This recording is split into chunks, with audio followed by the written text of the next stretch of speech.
Dobrý deň. Potrebujete niekedy urobiť náčrt v nejakom reze vybraného dielu? Ukážeme si ako na to. Vyberieme si teda rez daného dielu, natočíme si rovinu rezu do požadovaného smeru, napríklad do stredu tohto otvoru. Aby sme mali istotu, môžeme si treba presunúť rovinu rezu do danej polohy, alebo prípadne priamo do tej diery, do toho otvoru, do stredu teda toho otvoru.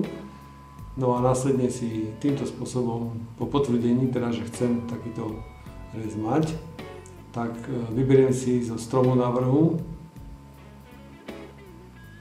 daný rez a práve tlačítko myši a vyberieme si vytvoriť náčrt. Vytvoril nám náčrt v rovine daného rezu a môžeme ho použiť na to, na čo potrebujeme. Ďakujem za pozornosť.